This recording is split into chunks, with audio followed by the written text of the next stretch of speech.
بتاتا ہوں کیا کرنے والا ہوں، پتہ لگتا ہے تو لگتا رہے۔ مجھے ہر صورت صالح حیدر کو موت کے گھاٹ اتارنا ہے۔ اس کے لیے مجھے اس کی بیوی کو اغوا کرنا پڑے گا، اور مجھے پکا یقین ہے کہ اپنی بیوی کی خاطر وہ خود چل کر یہاں تک آئے گا۔ اس نے شاطرانہ مسکراہٹ کے ساتھ اپنا پلان بتایا تو وہ سب دنگ رہ گئے۔ کیا؟ یہ تم کیا کہہ رہے ہو؟ اس کی بیوی کہاں ملے گی ہمیں؟ تم کوئی ڈھنگ کا منصوبہ نہیں بنا سکتے تو رہنے دو، چودھری وجاہت دانت کچکچاتے ہوئے بولا۔ بابا جان، ایک تو آپ کی بزدلی نہیں چاہتی، مجھے دیکھیں میں کتنا بہادر ہوں۔ جب اس کام پر عمل کر کے دکھاؤں گا نا تو آپ سب کو میری ذہانت پر داد دیں گے۔ وہ دانت کوستے ہوئے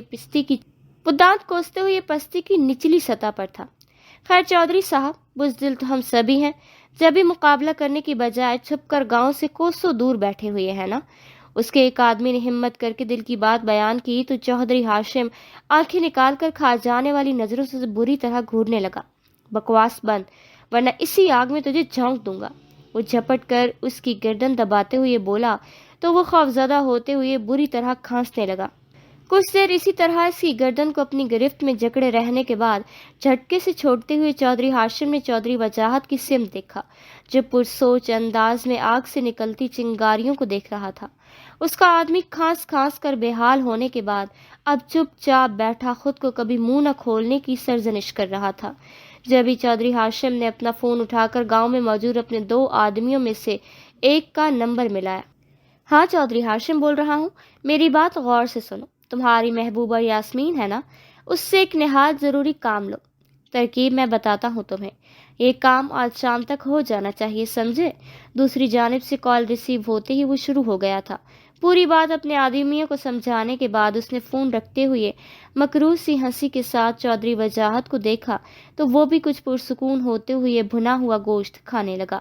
شام کے سائے گہرے ہو رہے تھے، پرندے اپنے آشیانوں کی جانب لوٹ رہے تھے۔ ٹھنڈی اور پرنم ہوائیں چہرے کو چھوتی عجیب سا سرور بخش رہی تھی۔ سوہا کمرے میں داخل ہوئی تو بیڈ پر لیٹے صالح حیدر نے آہٹ پر اس کی سمت دیکھا، جبکہ اس نے آگے بڑھ کر تمام کھڑکیوں پر گرے پردے اٹھاتے کھڑکیاں کھول دی تھیں اور چلتی ہوئی بیڈ کی دوسری سائڈ پر آ بیٹھی اور صالح حیدر کو دیکھا جو اسے ہی سوالیہ نظروں سے دیکھ رہا تھا۔ موسم اچھا ہو رہا ہے نا، تو اس لیے کھولی تاکہ تم فریش سا فیل کرو، وہ ہلکی سی مسکراہٹ کے ساتھ بولی، جبکہ وہ اسے دیکھنے لگا۔ آنکھوں میں لو دیتا تاثر تھا۔ نارنجی کلر کے شرارے میں دوپٹہ ایک کندھے پر رکھے دوسرے کندھے پر آگے رکھی اس کی لمبے اور ریشمی بالوں کو ایک طرز کی موٹی اور برابر چوٹی، جس کی لٹیں ہمیشہ کی طرح چہرے کے اطراف میں جھول رہی تھیں، حویلی کے روایتی لک میں وہ اس قدر دلکش لگ رہی تھی کہ صالح حیدر کی نظریں اس کے چہرے سے ہٹنے کو انکاری تھیں۔ ایسے کیا دیکھ رہے ہو؟ اس کی نظروں سے نروس سی ہوتی بولی۔ چہرہ سرخ سا ہو گیا تھا۔ صالح حیدر کے ہونٹوں پر ایک خوبصورت مگر ہلکی سی مسکراہٹ نے اپنی جھلک دکھائی تھی۔ کچھ نہیں، وہ نفی میں سر ہلا گیا تھا، تاہم نظریں ابھی بھی اس کے چہرے پر ہی ٹکی ہوئی تھیں۔ کسی بھی موڑ پر ذرا ٹھہرو، میری حالت سنبھل جائے تو پھر جانا، دل بے تاب تھوڑا سا بہل جائے تو پھر جانا، ابھی تو فرقتوں کے شہر سے نکلا نہیں ہوں میں، تمہارے وصل کا جادو یہ چل جائے تو پھر جانا، برا نہ لگے تو سامنے بیٹھی رہو یوں ہی، تیرا چہرہ بصارت میں جو ڈھل جائے تو پھر جانا، کئی صدیوں رہا ہوں کرب کے اس زرد موسم میں، سنو یہ درد کا موسم بدل جائے تو پھر جانا، جمی ہے دھڑکنیں تو منجمد ہے ساری سانسیں بھی، بدن میں زندگی تھوڑی مچل جائے تو پھر جانا، ابھی مت جاؤ کہ جکڑا ہوا ہے درد نے مجھ کو، یہ میرے درد کا لوہا پگھل جائے تو پھر جانا، میرے دل میں ابھی جینے کی پھر خواہش سی جاگی ہے، یہ ننھی سی تمنا پھول پھل جائے تو پھر جانا، میں سر دبا دیتی ہوں، وہ گڑبڑا کر کہتی ذرا سا آگے کو سرک آئی اور اپنا لرزتا ہاتھ اس کے ماتھے پر رکھا تو یکا یک اس نے اپنا سر تکیے سے اٹھا کر اس کی گود میں رکھ لیا۔ وہ کچھ پل کے لیے ساکت سی رہ گئی، جبکہ صالح حیدر نے آنکھیں بند کر لی تھیں۔ بمشکل خود کو سنبھال کر اس نے اپنے لرزتے ہاتھوں سے اس کا سر دبانا شروع کیا تھا۔ چہرے کی رنگت دم بدم گہری سرخی میں تبدیل ہوتی جا رہی تھی۔ کچھ دیر اس کا سر دباتے رہنے کے بعد اس نے ذرا سا جھک کر اس کی بند آنکھوں کو دیکھا تو احساس ہوا کہ وہ نیند میں چلا گیا ہے۔ اس نے احتیاط سے اس کا سر اپنی گود سے اٹھاتے ہوئے تکیے پر رکھا اور بیڈ سے اتر کر دوسری سائڈ پر آئی، اس کے اوپر لحاف ڈالتی کمرے کی تمام کھلی کھڑکیاں اور دروازے بند کرتے نیچے اتر آئی تھی۔ میرے لفظوں سے نکل جائے اثر، کوئی خواہش جو تیرے بات کروں۔ وہ سیڑھیوں سے اترتی برآمدے کی جانب بڑی تھی کہ نازو جو کہ ملازمہ تھی اس نے آواز دی۔ وہ تھمتے ہوئے اس کی جانب متوجہ ہوئی۔ سوہا بی بی، آپ کو پچھلے باغ کی دروازے پر ایک عورت بلا رہی ہے۔ جی، وہ کہہ رہی ہے کہ مجھے حیدر سائیں کی بیوی سے ہی کوئی ضروری کام ہے۔ نازو ہامتی ہوئی بولی تو وہ بری طرح الجھ گئی۔ مجھ سے؟ اس نے انگلی سے اپنی جانب اشارہ کرتے ہوئے حیرت سے پوچھا۔ کون ہو سکتا تھا؟ وہ تو آس پاس کے لوگوں کے بارے میں بھی کچھ نہیں جانتی تھی سوائے پھوپھیوں کی فیملی کے۔ ہاں جی، آپ سے، نازو نے دان نکالتے ہوئے کہا۔ تم ان سے پوچھو کیا کام ہے؟ کچھ سوچتے ہوئے اس نے نازو کو کہا۔ نا جی، میں نے پوچھا تھا، لیکن وہ کہہ رہی ہے اسے آپ ہی سے کام ہے۔ 2 منٹ کے لیے آپ اس کی بات سن لیں۔ وہ عورت حجاب میں ہے، چہرہ نہیں دیکھا میں نے۔ نازو نے ہاتھ نچاتے ہوئی تفصیل بتائی۔ ٹھیک ہے، میں دیکھ لیتی ہوں۔ وہ لجتی ہوئی باغ کی سمت چل دی۔ یہاں تک کا راستہ بھی طے کرنے میں تقریباً 15 منٹ کا وقفہ درکار تھا۔ وہ باغ میں پہنچ کر اس کے پچھلے حصے کی سمت بڑھی اور دروازہ ذرا سا کھول کر دیکھا تو سامنے ایک عورت حجاب میں کھڑی تھی۔ نازو نے بتایا کہ آپ کو مجھ سے کوئی کام ہے؟ جی فرمائیں۔ اس کا لہجہ ابھی بھی الجھن آمیز ہی تھا۔ جبھی دروازے کے پیچھے کھڑی عورت نے جھٹکے سے دروازہ پورا کھولتے ہوئے اس کا ہاتھ پکڑ کر باہر کھینچ لیا۔ اس سے پہلے کہ وہ کچھ سمجھتی اور چیختی، اس کی ناک پر رومال رکھ کر اسے بے ہوش کر دیا گیا۔ ساتھ ہی اسے گھسیٹتے ہوئے کچھ فاصلے پر کھڑی گاڑی میں اسے ڈال کر وہ عورت دونوں ہاتھ جھاڑتی دوسری جانب مڑ گئی، جبکہ گاڑی کی فرنٹ سیٹ پر بیٹھے 2 آدمیوں میں سے ایک کی گاڑی بھگانے کے انداز میں وہاں سے نکالی تھی۔ اسے ہوش آیا تو وہ ایک چھوٹی سی جھونپڑی میں زمین پر پڑی تھی۔ اس کا سر بے تحاشا بھاری ہو رہا تھا۔ گھومتے ہوئے سر کو دونوں ہاتھوں میں تھامے وہ اٹھی اور جو ہی سر اٹھایا اپنے سامنے مونچھوں کو تاؤ دیتے کھڑے مسکراتے شخص پر نظر پڑتے ہی اس کا وجود ساکت اور آنکھیں پھٹی کی پھٹی رہ گئیں۔ اس کے ساتھ اور بھی آدمی کھڑے تھے۔ اس کے ذہن میں یکا یک جھماکہ ہوا، یہ تو وہی شخص تھا جس کی مٹ بھیڑ سالک حیدر سے ایک گاؤں واپسی پر ہوئی تھی، اور اسی شخص نے تو سالک حیدر پر گولیاں چلوائی تھیں۔ اس کے علم میں یہ بات بھی تھی۔ تم کیوں لائے ہو مجھے یہاں پہ؟ کس مقصد کے تحت مجھے یہاں لائے ہو؟ اس کی سمجھ میں پورا معاملہ آ گیا تھا۔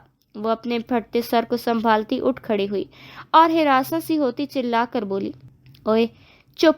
ویسے سالک حیدر خان کی بیوی ہے نا تو، اور یقیناً اس کی کمزوری بھی ہوگی، جب بھی تو تیرے سے نکاح کر لیا اس نے۔ بڑا مزہ آنے والا ہے جب وہ تیرے لیے تڑپتا ہوا ادھر آئے گا۔ وہ شیطانی قہقہہ لگاتے ہوئے بولا تو اس کے ساتھ کھڑے آدمی بھی زور سے ہنس دیے تھے۔ کیا کرنے والے ہو تم لوگ اس کے ساتھ؟ کیا بول رہے ہو تم گھٹیا انسان؟ میں تمہارا منہ نوچ لوں گی۔ وہ تڑپ کر ہزیانے انداز میں چیختے چودھری ہاشم پر جھپٹی تھی کہ اس نے ایک زوردار تھپڑ اس کے منہ پر دے مارا۔ وہ لڑکتے ہوئے پیچھے کی جانب گری تھی۔ تکلیف کی شدت سے اس کی آنکھوں سے آنسو بہہ نکلے، لیکن اس نے ہمت نہیں ہاری اور دوبارہ جھٹکے سے اٹھتے ہوئے چودھری ہاشم کا کالر پکڑ لیا۔ تم نے اگر اس کے ساتھ کچھ بھی مزید غلط کرنے کی کوشش کی تو یاد رکھنا بچو گے نہیں تمہیں عبرتناک سزا ملے گی، بےہودہ انسان۔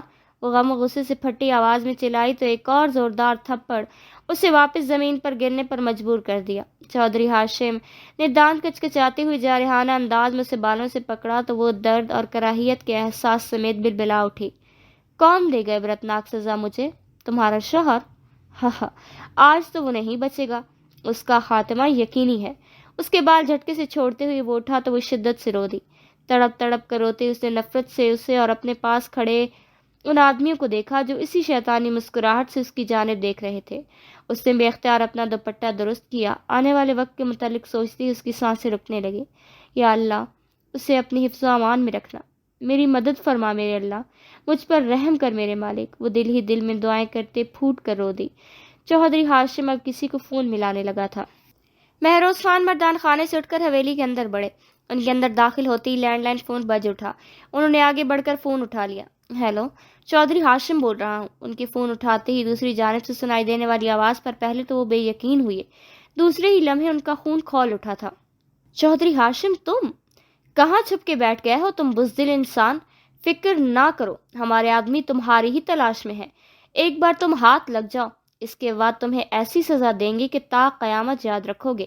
مہروز خان غراتے ہوئے بولے، ہاں سب چھوڑو مہروز خان، تمہارے پوتے سالک حیدر خان کی بیوی میرے پاس ہے، میں نے اسے اغوا کر لیا ہے۔ وہ دانت کوستے ہوئے بولا تو مہروز خان کو اپنے آس پاس دھماکے ہوتے محسوس ہوئے۔ کیا کہا تم نے؟ سوہا تمہارے پاس ہے؟ لیکن کیسے؟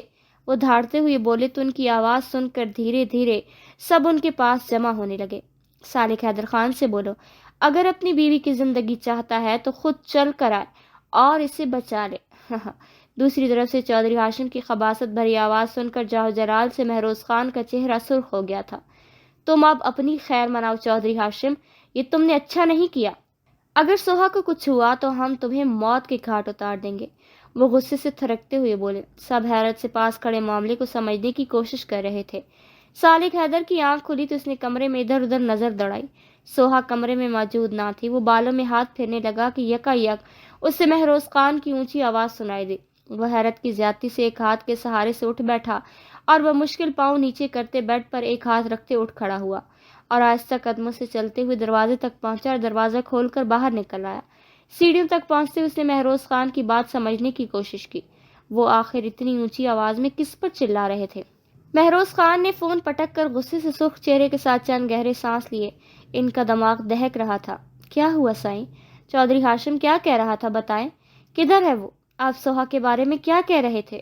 بی جان نے گھبرائے ہوئے لہجے میں پوچھا تو سیڑھیوں پر کھڑا صالح حیدر سوہا کے نام پر ہی بری طرح چونک اٹھا۔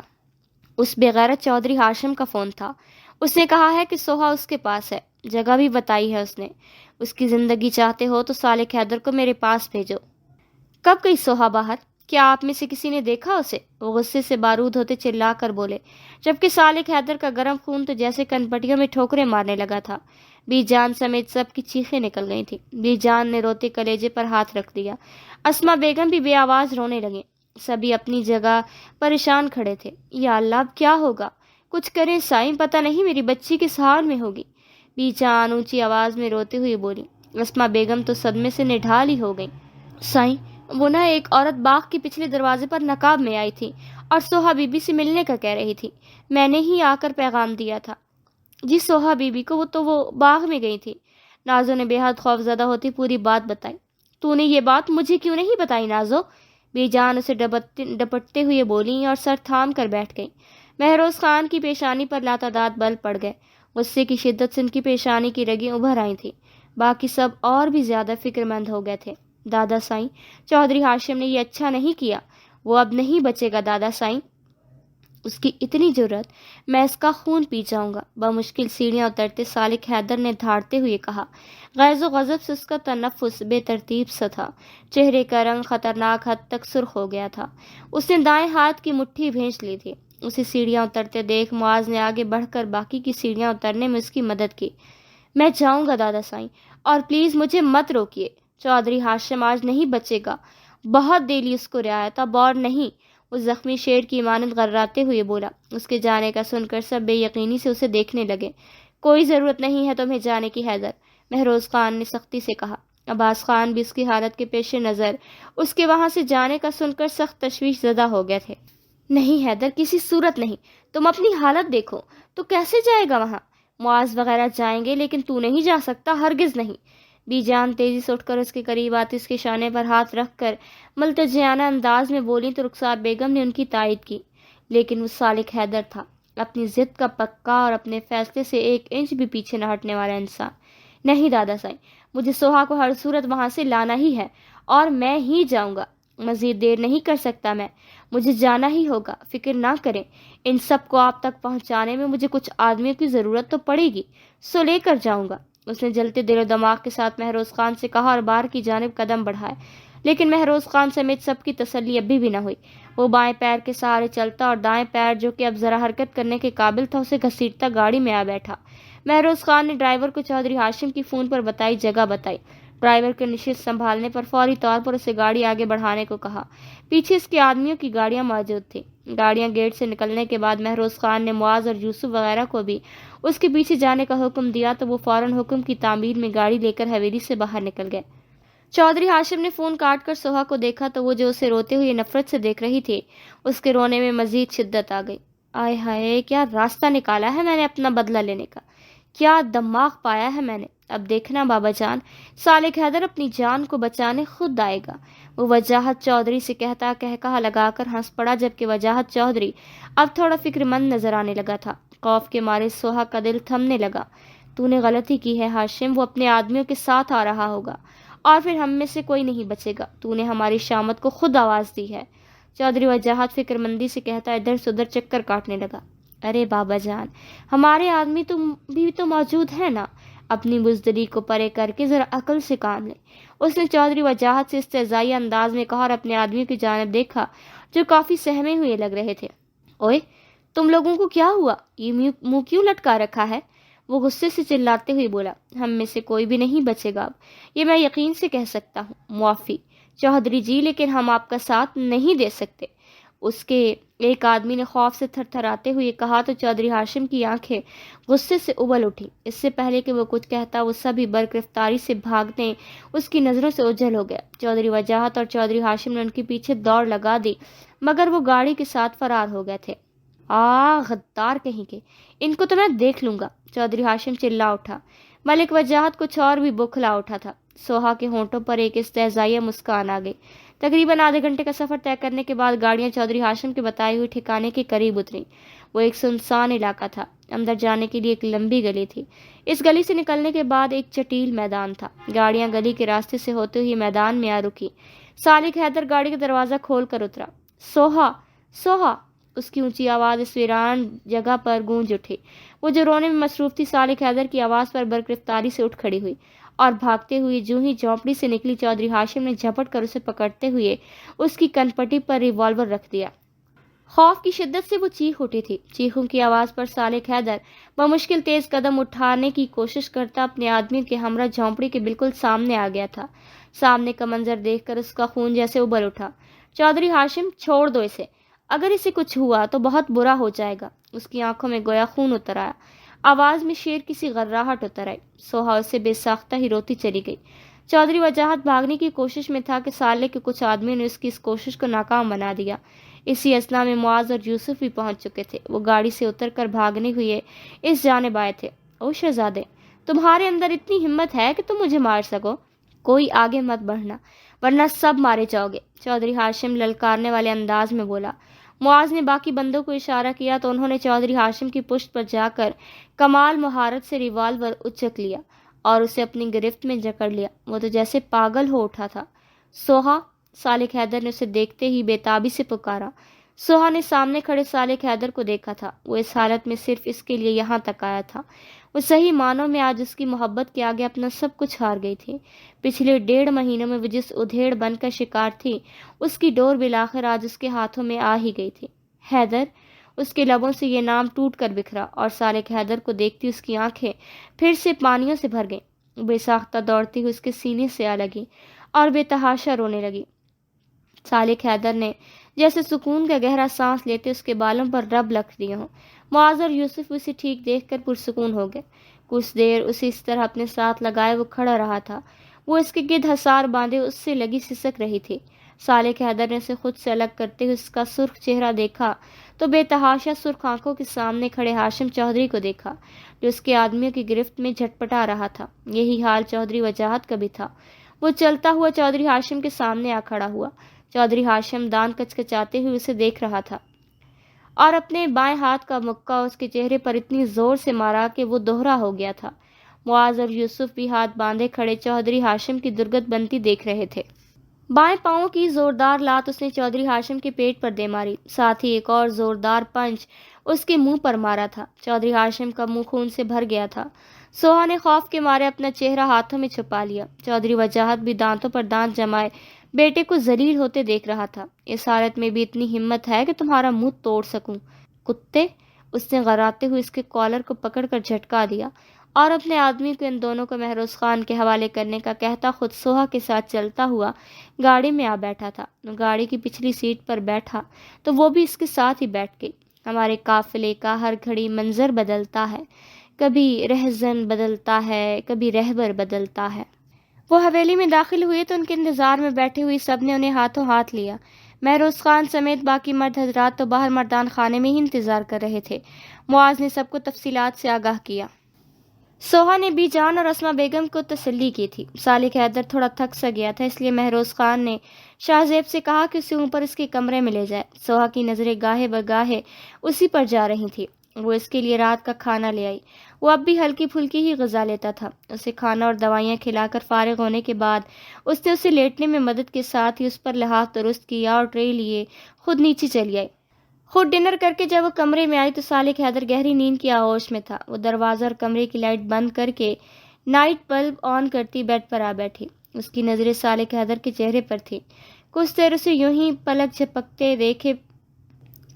یوں ہی بنا پلک جھپکے دیکھنے کے بعد اس نے ہاتھ بڑھا کر اس کے بالوں میں ہاتھ پھیرا تھا اور پھر ذرا اور قریب کھسکتی بے ساختہ ہی اس کے سینے پر سر رکھ دیا اور سسکیاں لینے لگی۔ دل بے حد گداز ہو رہا تھا۔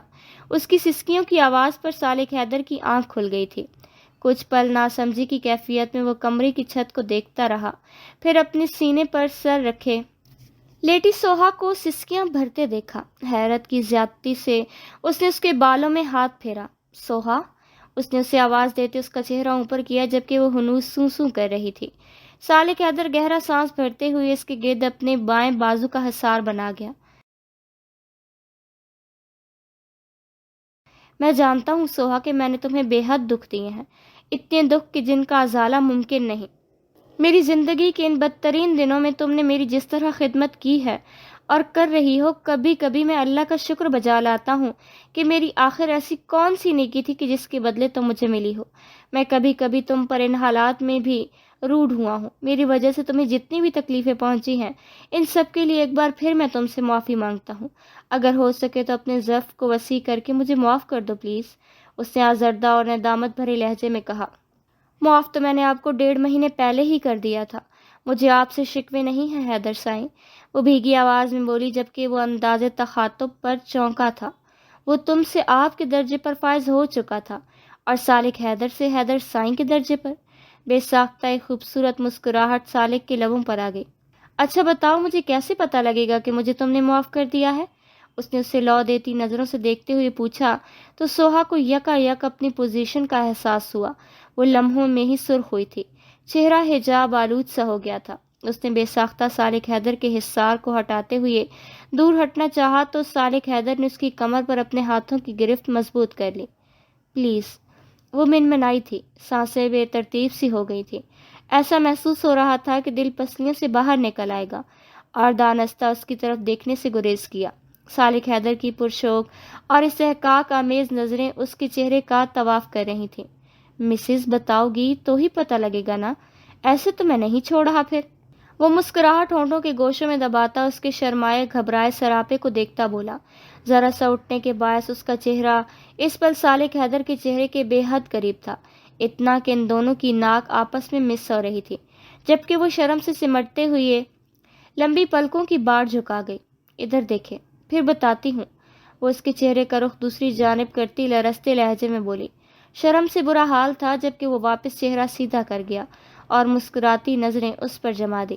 سوہا کا منہ کھل گیا تھا۔ اچھا، آنکھیں بند کریں، اس نے نظریں جھکاتے ہوئے آلوہی مسکان سمیت کہا تو وہ خمار آلود آنکھیں بند کر گیا۔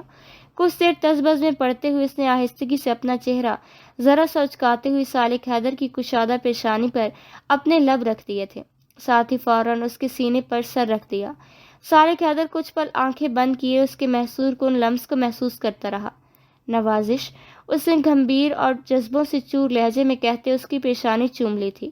سوہا جو پہلے ہی شرم سے چور چور تھی، بے اختیار اس کے بازوں کا حصار توڑتے اس سے ذرا دور سے رکھتے اپنے تکیے پر سر رکھ لیا تھا۔ چہرہ حیا کی حدت سے دہک رہا تھا، پلکیں جھکی ہوئی تھی جبکہ دھڑکنیں اور سانسیں بے ترتیب سی تھیں۔ وہ دھڑکنوں کے بے ہنگم شور سے گھبراتی بے ساختہ صالح حیدر کی جانب سے کروٹ بدل گئی تھی، لیکن کروٹ بدلنے کے باوجود اسے اپنی پشت پر اس کی گہری اور معنی خیز نگاہوں کی تپش ہنوز محسوس ہو رہی تھی۔ اس کے چہرے کے نقوش ایسے ہیں، آنکھ اٹھاتا ہوں بھٹک جاتا ہوں، اس کی آنکھوں سے اس کے ہونٹوں تک سفر اتنا ہے کہ تھک جاتا ہوں۔ مزید کچھ دن تک ڈاکٹر کی ہدایت پر تابعداری سے عمل کرتے ہوئے باقاعدگی سے اپنی دوائیں اور ایکسرسائز سے وہ اب تقریباً ٹھیک ہو چکا تھا۔ جو تھوڑی بہت کسر باقی تھی وہ بھی پوری ہو جانی تھی۔ وہ اب خود سے چل پھر سکتا تھا، جدھر چاہے جا سکتا تھا۔ حویلی والوں کی تو ابھی گویا جان میں جان آئی تھی۔ سوہا بھی بہت خوش تھی، کیوں نہ خوش ہوتی، اس قدر صبر اور انتظار کے بعد تو اس کا صلہ ملا تھا اسے، اور آج کل تو وہ ویسے بھی صالح حیدر کی نظروں کے تقاضوں سے گھبرائی گھبرائی پھرتی تھی۔ اس کی طرف اٹھتی اس کی نظروں میں اس قدر وارفتگی اور جذباتوں کا ٹھاٹھے مارتا سمندر نظر آتا کہ وہ شرم و حیا کی شدت سے بعض اوقات اس کی نظروں سے چھپتی پھرتی تھی۔ بی جان اور اسما بیگم سمیت سب نے ہی اس کے چہرے سے چھلکتی خوشی اور صالح حیدر کے نام پر اس کے چہرے پر بکھرتے خوش رنگ احساس کو کہیں نہ کہیں محسوس کیا تھا۔ اسے خوش دیکھ کر سبھی خوش تھے۔ رخسار بیگم کی بھی فکر دور ہوئی تھی۔ علیزے کی بھی خوشی کا کوئی ٹھکانہ نہ تھا۔ سب رات کے کھانے پر موجود تھے۔ پلوشا بھی اب اپنی ناراضگی کو ذرا پس پش ڈالتے ہوئے سب کے درمیان بیٹھا کرتی تھی اور کھانے کی ٹیبل پر موجود ہوتی تھی۔ آج سب یہاں موجود ہیں تو ایک نہایت ضروری بات سے باخبر کرنا ہے آپ سب کو۔ مہروز خان نے سب کے چہروں پر نظریں دوڑاتے کہا تو سب ان کی جانب سوالیہ نظروں سے دیکھنے لگے۔ یوسف خان کی شادی پر ہم بیرم خان کی بیٹی دعا سے طے کر رہے ہیں۔ شادی کی تیاریاں شروع کی جائیں۔ 1 ہفتے کے اندر اس فرض سے سبکدوش ہونا ہے۔ اور رہی حیدر کی بات تو جیسا کہ سب جانتے ہیں کہ اس کا ولیمہ ہم نے بعد کے لیے موقوف کر دیا تھا، تو یوسف خان کی شادی کے ساتھ ساتھ حیدر کا ولیمہ بھی ہوگا۔ جلد از جلد تیاریاں مکمل کریں۔ مہروز خان نے اپنا فیصلہ سنایا۔ صالح حیدر نے بے ساختہ نظریں اٹھا کر سوہا کو دیکھا تھا۔ اسی پل اس کی بھی نظریں صالح حیدر پر اٹھیں اور اسے خود کو دیکھتا پا کر وہ بری طرح سٹپٹا کر نظریں جھکا گئی اور ذرا سا پیچھے کی طرف کھسکتے ہوئے جیسے پاس بیٹھی علیزے کے پیچھے پناہ لینی چاہیے۔ اس کے شرم و گھبراہٹ سے محظوظ ہوتے صالح حیدر نے اپنی پلیٹ پر جھک گیا تھا۔ لڑکیاں بوکھلا گئی تھیں۔ بقول ان کی اتنی جلدی ان کی تیاریاں کیسے ہوں گی؟ انہیں تو ڈبل تیاریاں کرنی تھی۔ اس کے لیے زیادہ وقت بھی درکار تھا۔ ساری خواتین بھی مہروز خان کے اس فیصلے سے مطمئن تھی۔ کھانے سے فارغ ہو کر سب ہال کمرے میں اکٹھے ہو گئے اور پھر سب نے چھیڑنے کا سلسلہ شروع کیا۔ لڑکیاں اپنا فریضہ جبکہ لڑکے اپنا فریضہ ادا کرنے میں مصروف تھے۔ دعا تو شرما کے کمرے میں ہی بند ہو گئی جبکہ یوسف تو گویا اسی دن کا انتظار میں تھا۔ ان سب کی چھیڑ چھاڑ کا دو بدو جواب دیتا وہ بہت خوش اور مطمئن لگ رہا تھا۔ صالح حیدر مخصوص انداز میں جیبوں میں ہاتھ ڈالے پرشوق انداز میں سوہا کے بلش چہرے پر گاہے بگاہے نظریں ڈال رہا تھا۔ حیدر کے دل کی مراد بر آئی تھی۔ کیا کہنے؟ کیوں سوہا؟ صحیح کہہ رہا ہوں نا؟ معاذ کی شرارتی انداز پر سب محظوظ ہوئے تھے۔ سوہا کا چہرہ کچھ اور بھی بلش کرنے لگا تھا۔ وہ چہرہ جھکا گئی جبکہ صالح حیدر کا بے ساختہ خوبصورت کہا گونجا تھا۔ لالا لیو اٹ، تھوڑا ریوائنڈ اپ کرتے ہیں۔ آپ اتنی بےتابی بھول گئے تو میں یاد دلا دوں۔ صالح حیدر نے مسکراتی آواز میں آبرو اچکا کر کہا تو سب زور سے ہنس دیے جبکہ معاذ اسے گھورنے لگا۔ حیدر لالا، بےتابی آپ کی بھی کافی عروج پر تھی۔ سوہا سے جس طرح نکاح کیا ہے آپ نے وہ پورے خاندان کو پتا ہے۔ 1 روز کے اندر اندر آنن فانن سب کچھ ہوا۔ ایسا محسوس ہو رہا تھا کہ کوئی ٹرین چھوٹ رہی ہے آپ کی۔ فواد نے دان نکالتے ہوئے کہا تو سب کھلکھلا اٹھے۔ بے شک بے شک۔ صالح حیدر نے بھی سر کو تائیدی انداز میں ہلایا۔ کچھ دیر وہاں بیٹھے رہنے کے بعد سوہا بی جان سے ملنے کے ارادے سے برآمدے کی جانب چل دی۔ وہ برآمدے کی طرف آئی تو بی جان حسب معمول شکورہ سے پان لگوا رہی تھی۔ ساتھ ہی پاس بیٹھی اسما اور عائشہ بیگم سے شادی کے سلسلے میں باتیں کر رہی تھی۔ رخسار بیگم بھی ساتھ بیٹھی ہوئی تھی۔ بی جان اسے دیکھ کر کھل اٹھی جبکہ اسما بیگم محبت بھری نظروں سے بیٹی کا خوشی سے دمکتا چہرہ دیکھ رہی تھی۔ سوہا میری دھی تو خوش تو ہے نا؟ وہ بی جان کے قریب بیٹھی تو انہوں نے محبت سے اس کا چہرہ ہاتھوں میں تھام کر پوچھا تو وہ بے اختیار ان کے گلے لگ گئی۔ بہت خوش ہوں۔ آپ کتنا صحیح کہتی تھی بی جان، اس بات کا اندازہ مجھے اب ہوتا ہے، اس نے خوشی سے بھیگی آواز میں کہا تو بی جان کے ہاتھوں میں گویا حفت اقلیم لگ گئی تھی۔ انہوں نے اسے خود سے جدا کر کے چٹا چٹ اس کے دونوں گال چوم لیے۔ میری بچی، اللہ تجھے سلامت رکھے۔ انہوں نے آپ دیدہ لہجے میں دعائیں دی تو وہ نم آنکھوں سے مسکرا دی۔ اسما بیگم نے بے حد سکون اور طمانینت بھرا سانس بھرتے اس کے بالوں میں ہاتھ پھیرا تو ان کے سینے سے لگ گئی۔ رخسار بیگم نے بھی اٹھ کر اس کی پیشانی چوم لی جبکہ عائشہ بیگم بھی مطمئن سی مسکراہٹ لیے اسے دیکھ رہی تھی۔ کیا ہو رہا ہے بی جان؟ جب ہی صالح حیدر وہاں چلا آیا۔ سوہا نے دانستہ بی جان کے پیچھے چھپنا چاہا مگر وہ بھی زرک نگاہیں رکھتا تھا۔ وہ پزل سی ہو گئی۔ شادی کے سلسلے میں بات کر رہے تھے، تو بھی سن لے، تیرے ولیمے کی رسم ہونے کو ہے۔ اپنی ضد میں تو نے کوئی رسم بھی صحیح طریقے سے پوری نہیں کرنے دی، مگر اب ایسا نہیں ہوگا۔ سوہا تو ابھی علیزے کے کمرے میں چلی جائے گی، تجھ سے پردہ ہوگا اس کا 3 روز۔ بی جان نے ہاتھ اٹھاتے ہوئے اپنے فیصلے سے آگاہ کیا تو وہ جو بالوں میں ہاتھ پھیرتے سوہا کی شرمگی حرکتیں ملاحظہ کر رہا تھا یکدم حیرت سے انہیں دیکھنے لگا۔ واٹ؟ لیکن کیوں؟ پردہ ضروری تو نہیں بی جان، آپ اتنی ظالم بھی ہو سکتی ہیں، یہ نہیں معلوم تھا مجھے، اس نے حیرت سے کہتے ہوئے تعصب سے سر ہلایا تو سب کے چہروں پر مسکراہٹ دوڑ گئی۔ سوہا بی جان کی اور سے اسے دیکھ رہی تھی۔ ہاں ضروری ہے، اور یہ میرا حکم ہے۔ سوہا کو مہندی بھی لگانی ہے۔ یوسف کی شادی کے بعد تجھ سے اس کا سخت پردہ ہوگا۔ خیر اس بات کا میں سب لڑکیوں سے کہہ دوں گی تاکہ وہ یاد رکھیں۔ بی جان نے سوچتے ہوئے کہا۔ اوہو بی جان، ستم کی انتہا ہے۔ صالح حیدر نفی میں سر ہلاتا وہاں سے چلا گیا۔ انداز ایسا تھا کہ ان رسموں کا کچھ نہیں ہو سکتا۔ اس کے جانے کے بعد سوہا مسکراہٹ دباتی بی جان سے اجازت لے کر ہال کمرے میں چلی آئی، جہاں عجب ہی رونق لگی ہوئی تھی۔ نگو کو چائے بنانے کا آرڈر مل چکا تھا کیونکہ اب معمول کے مطابق شعر و شاعری کا دور شروع ہونے کو تھا۔ صالح حیدر بھی اپنی نشست سنبھال کر بیٹھ گیا، جبکہ سوہا بھی قالین پر بیٹھ گئی تھی۔ باقی سب بھی اپنی اپنی جگہوں پر بیٹھے محفل سے بھرپور لطف اندوز ہونے کو تھے۔ حیدر لالا آپ ہی آج پہلے سنائیں، علیزہ نے صالح حیدر سے شروعات کرنے کو کہا۔ سوہا بھی ہمتن گوش ہوئی۔ اسی اثنا میں چائے بھی آ چکی تھی۔ صالح حیدر چائے کا کپ اٹھاتے ٹانگوں پر ٹانگیں جمائے بیٹھ گیا اور شروعات کی۔ میرے ہم سفر تیری نظر میں میری عمر بھر کی یہ دوست تھی، میرے شعر، میری صداقتیں، میری دھڑکنیں، میری چاہتیں، تجھے جذب کر لوں لہو میں کہ فراق کا نہ رہے خطر، تیری دھڑکنوں میں اتار لوں میں یہ خواب رفاقتیں۔ اس کے پرہدت نظروں کی تپش اپنے چہرے پر محسوس کر کے سوہا کی پلکیں بے اختیار ہو کر جھک گئی تھیں۔ واہ، ہمیشہ کی طرح اعلیٰ کمال، لاجواب۔ اپنی گھمبیر اور خوبصورت آواز میں صالح حیدر نے غزل کا اہتمام کیا تو سب نے دل کھول کر داد اور تحسین سے نوازا، جبکہ صالح کی مسکراتی نظریں ہنوز سوہا پر تھیں۔ بھابھی اب آپ کچھ سنا دیں، ہم بھی تو دیکھیں آپ کا ذوق نظر کیسا ہے۔ علیزہ نے سوہا کی طرف رخ کیا تو وہ گڑبڑا گئی۔ علیزہ کی بات کی باقی سب نے فوراً تائید کی۔ سوہا نے بے ساختہ صالح حیدر کو دیکھا تو اس نے بھی اشارہ کیا۔ ایک تو وہ سامنے ہی بیٹھا تھا، اوپر سے اس کی بولتی نظروں سے وہ خائف ہوئے جا رہی تھی۔ کجا کے شاعری سنانا تو مشکل ترین امر تھا۔ لامحالہ وہ گلا صاف کرتی شروع ہوئی تھی۔ تم ان لوگوں میں شامل ہو جو ساتھ رہیں تو دنیا کی ہر چیز اضافی لگتی ہے، جو بات گوارا مشکل ہو وہ قابل معافی لگتی ہے، دم بھر کی قربت بھی جن کی صدیوں کی تلافی لگتی ہے، تم ان لوگوں میں شامل ہو۔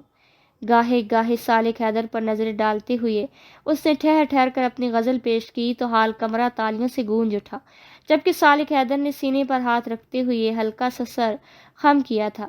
سوہا بے ساختہ مسکرا دی۔ ارے واہ بھابھی، آپ کا ذوق بھی لالا سے کچھ کم نہیں ہے، مزہ آ گیا، علیزہ نے چہکتے ہوئے کہا۔ شکریہ، اس نے مدھم سے مسکراتے ہوئے کہا تو علیزہ نے اسے اپنے ساتھ لپٹا لیا۔ فواد تم بھی کچھ سنا دو آج، مانا کہ تم بہت بدذوق ہو لیکن کوئی بات نہیں، دھیرے دھیرے سیکھ جاؤ گے۔ لائبہ نے فواد سے کہا تو اس اچانک حملے پر وہ دانت کچکچا کر رہ گیا۔ سب کا بے ساختہ کہا نکلا۔ سناتا ہوں، بڑی آئی ذوق والی، اس بار میں بھی کچھ نیا لایا ہوں، تم بھی مان جاؤ گی میری شاعری کا لوہا۔ وہ لائبہ کو گھورتا کہتا شروع ہوا تو سبھی اس کی جانب متوجہ ہوئے۔ اپنے مہندی لگے ہاتھ مجھے دکھا کر روئی، اپنے بچوں کے سامنے مجھے ان کا ماموں بلا کر روئی۔ دفعہ دور، یہ تمہارا نیا ہے؟ لائبہ نے سنتے ہی متلی جیسا منہ بنایا۔ وہ سب ہنستے ہنستے لوٹ پوٹ ہو گئے۔ سوہا بھی کھلکھلا کر ہنس پڑی، اور جو ہی ہنستے ہوئے نظریں اٹھائیں تو سامنے بیٹھے صالح حیدر کے ہونٹوں پر بھی مسکراہٹ دیکھ کر تھم سی گئی۔ وہ ہنستے ہوئے کتنا اچھا لگ رہا تھا، اس نے دل ہی دل میں اس کی نظر اتاری۔ معاذ لالا آپ سنائیں، لائبہ نے معاذ سے کہا تو وہ سر ہلاتے سیدھا ہوا۔ حال کمرے میں پھر سے مکمل سکوت چھا گیا۔ محبت پھر محبت ہے، کبھی دل سے نہیں جاتی، ہزاروں رنگ ہیں اس کے، عجب ہی ڈھنگ ہیں اس کے، کبھی صحرا کبھی دریا، کبھی جگنو کبھی آنسو، ہزاروں روپ رکھتی ہے بدن جھلسا کے جو رکھ دے، کبھی وہ دھوپ رکھتی ہے، کبھی بن کے یہ ایک جگنو شب غم کے اندھیروں میں دلوں کو آس دیتی ہے، کبھی منزل کے کنارے پر پیاسا مار دیتی ہے۔ اذیت ہی اذیت ہے، مگر یہ بھی حقیقت ہے، محبت پھر محبت ہے، کبھی دل سے نہیں جاتی۔ لاجواب، کیا بات ہے، عمدہ کلام۔ تالیوں کی گونج کے ساتھ مختلف ستائشی الفاظ بھی سنائی دے رہے تھے۔ رات کے تقریباً 12 بجنے کو تھے جب محفل کا اختتام ہوا۔ سبھی اپنی جگہوں سے اٹھتے اپنی اپنی خوابگاہ کا رخ کر چکے تھے۔ صالح حیدر ذرا پہلے ہی اٹھ کر چلا گیا تھا۔ سوہا نے بھی اپنے کمرے کا رخ کیا تاکہ اپنی ضرورت کی چیزیں لے کر علیزہ کے کمرے میں چلی جائے۔ مایوں کا جوڑا تو وہ ویسے بھی اسے یوسف خان کی شادی کے بعد پہننا تھا۔ وہ کمرے میں داخل ہوئی تو صالح حیدر کمرے میں موجود نہ تھا۔ پھر کمرے سے ملحق بالکنی کے کھلے دروازے پر نظر پڑی تو وہ سمجھ گئی کہ وہ اپنے پسندیدہ مشغلے میں مصروف ہوگا۔ وہ وارڈروب کھول کر کھڑی ہو گئی۔ کچھ سوچتی ہوئی وہ وارڈروب کا لاکر کھول کر اپنے زیورات کا باکس نکال کر بیڈ پر بیٹھ گئی۔ پھر اس نے وہ درمیانے سائز باکس اٹھا لیا جو صالح حیدر نے اسے رونمائی کے طور پر دیا تھا۔ تب اس نے اسے دیکھا بھی نہ تھا، لیکن اب جب دل کی دنیا ہی بدل چکی تھی تو آس پاس کا منظر بھی خود بخود تبدیل ہو چکا تھا۔ اس نے وہ باکس کھولا تو اس میں بےحد خوبصورت ڈائمنڈ نیکلس موجود تھا۔ وہ نیکلس پر انگلیاں پھیرتی اسی لیے آئینے کے سامنے آ کھڑی ہوئی۔ اس کام میں وہ اتنی مگن تھی کہ اپنے پیچھے آہٹ کا گمان ہی نہ ہوا۔ وہ تب بری طرح چونکی جب پیچھے سے صالح حیدر نے اس کے گرد اپنا حصار باندھ لیا۔ سوہا ہاتھوں میں نیکلس کو دانستہ اس کی نظروں سے چھپانے کی کوشش میں لب دانتوں میں دباتی پلکیں جھکا گئی۔ کیا ہو رہا ہے مسز؟ کچھ ہمیں بھی بتائیں گی؟ اس نے آئینے میں سوہا کے عکس کو دیکھتے اپنے چہرے سے اس کا چہرہ مس کیا تو اس کی شیو کی چبھن سے وہ ہلکا سا کسمس آئی تھی۔ شرم کے مارے منہ سے آواز ہی نہ نکل سکی۔ شروع کر دی نا سگریٹ؟ اب تو آپ کی عادت چھوٹ جانی چاہیے تھی، لیکن نہیں، بالکل نہیں پسند مجھے آپ کی یہ عادت۔ خالص بیویوں والے رویوں میں اس کی توجہ ہٹانے کو اس نے فوراً سگریٹ پر تبصرہ کیا، جبکہ اس کی بات کو نظر انداز کر کے اس نے اس کے ہاتھ کو سامنے کیا جس میں نیکلس موجود تھا۔ وہ میں نے سوچا میں پہن لیتی ہوں، وہ سرخ چہرے سمیت نظریں چرا کر گڑبڑا کر کہتی، بے حد پیاری اور معصوم لگ رہی تھی۔ صالح کے ہونٹوں پر ایک جاندار مسکراہٹ آ گئی۔ میں پہنا دیتا ہوں۔ اس نے اس کے ہاتھوں سے نیکلس لیتے اس کے بالوں کا آبشار آگے کیا اور اس کی گردن میں نیکلس ڈال کر اس کو لاک لگا دیا۔ ساتھ ہی دونوں نے سامنے آئینے میں دیکھا۔ اس کی گردن میں سجا نیکلس پوری آب و تاب کے ساتھ اپنی دلکشی بیان کر رہا تھا۔ وہ نیکلس کو چھوتی دھیرے سے مسکرا دے۔ بہت خوبصورت، خمار آلود لہجے میں کہتے صالح حیدر نے یکدم جھک کر اس کی سفید دمکتی گردن پر پوری شدت سے اپنے لب رکھ دیے تھے۔ سوہا تو گویا پوری جان سے کانپ اٹھی۔ وہ بے ساختہ سمٹتے ہوئے اس کی جانب رخ موڑ گئی اور اس کے سینے میں منہ چھپا لیا تھا۔ دھڑکنوں کی دھک دھک حد سے سوا تھی، چہرہ دہک کر انگارہ بن گیا تھا، سانسیں بھی جیسے اپنی ڈگر چھوڑ گئی تھی۔ صالح حیدر اس کا گریز سمجھتے ہوئے مسکراہٹ دبا کر اس کے گرد اپنا مضبوط حصار باندھتے اس کے سر پر تھوڑی ٹکا کر اسے پکارا، سوہا۔ وہ ہلکے سے بولی، بی جان نے جو کہا ہے کہ تم نے ابھی اس کمرے سے رخصتی لے لینی ہے۔ یار میں کیسے رہوں گا تمہارے بغیر اتنے دن؟ میری دوائیں کون دے گا مجھے؟ اس نے جھلاتے ہوئے کہا، میں آپ کو دواؤں کی ٹائمنگ سمجھا دوں گی اور طریقہ بھی، یہ رسم ہوتی ہے اور مجھے پسند بھی ہے یہ رسم۔ وہ اس کے سینے میں منہ چھپائے بولی تھی، کیا کہا تم نے؟ صالح کو حیرت کا جھٹکا لگا۔ اس نے فوراً اس سے خود سے الگ کر کے اسے دیکھا تو وہ سرخ چہرے کے ساتھ آنکھیں پٹ پٹاتی اسے دیکھنے لگی۔ اف! وہ دونوں جیبوں میں ہاتھ ڈالے سر اوپر کرتا گویا زچ آ گیا۔ پھر وارڈروب کی جانب بڑھا اور اس کے نچلے حصے میں رکھا سیل فون کا ڈبہ اٹھا کر اس میں سے سیل فون باہر نکالا۔ سوہا سوالیہ نظروں سے دیکھ رہی تھی۔ یہ لو، یہ میں نے تمہارے لیے لیا تھا، اس میں سم کارڈ بھی ہے، میں رات میں کال کروں گا۔ اس نے سیل فون اسے تھماتے ہوئے کہا۔ حیدر سائیں، لیکن علیزے کے سامنے کیسے؟ وہ بوکھلاتی ہوئی کچھ خفگی سے بولی تو وہ بے ساختہ ہنس دیا۔ تم بالکنی میں چلی جانا، پھر بات ہوگی۔ وہ دوبارہ اس کے قریب آتے ہوئے بولا تو وہ 2 قدم پیچھے ہٹ گئی۔ اب جانا ہے میں نے، ورنہ بھی جان کو پتہ لگ جانا ہے، وہ لرزتے لہجے میں بولتی بیڈ کی جانب بڑھی اور ضروری چیزیں اٹھا کر جو ہی پلٹی اس سے ٹکرا گئی۔ وہ اس کے بالکل پیچھے ہی کھڑا تھا، بے باک نگاہوں سے اسے تکتے اس نے اس کا چہرہ ہاتھوں میں تھام لیا۔ وہ بے ساختہ آنکھیں بند کر گئی، اس سے پہلے کہ وہ کسی اور گستاخی کا مرتکب ہوتا دروازے پر دستک ہوئی تھی۔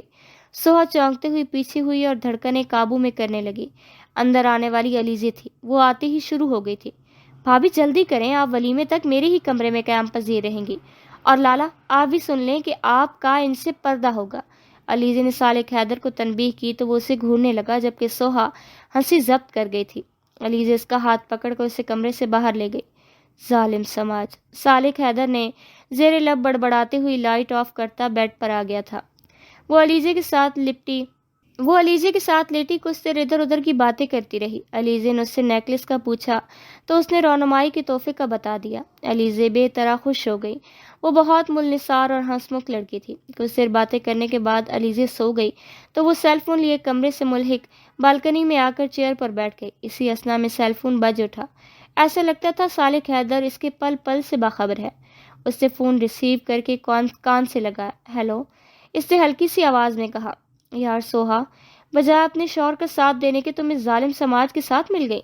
دوسری جانب گویا آہ بھر کر کہا گیا تو وہ ہولے سے ہنس دی۔ بس چند دنوں کی ہی تو بات ہے، اس کے بعد میں آپ کے پاس ہی تو ہوں گی۔ اس نے نظریں جھکاتے ہوئے یوں کہا کہ جیسے وہ اس کے سامنے بیٹھا ہو۔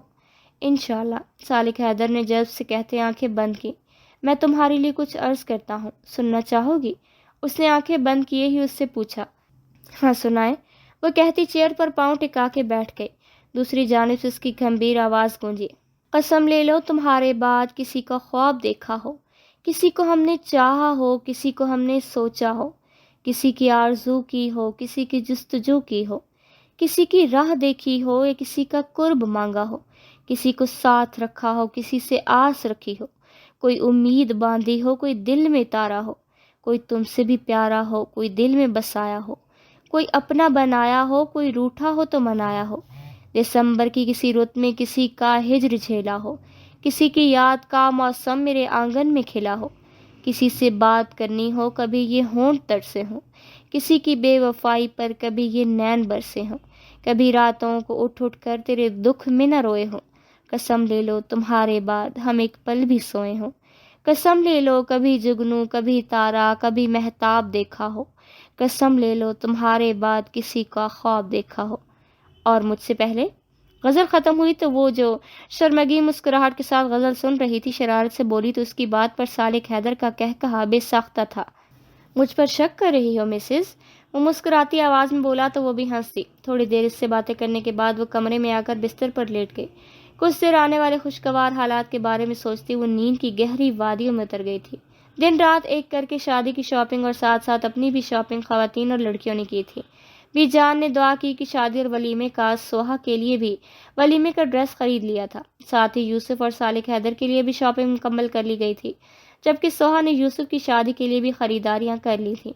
دعا کو مائیں بٹھا دیا گیا تھا اور بالآخر ہلدی اور مہندی کا دن آ گیا۔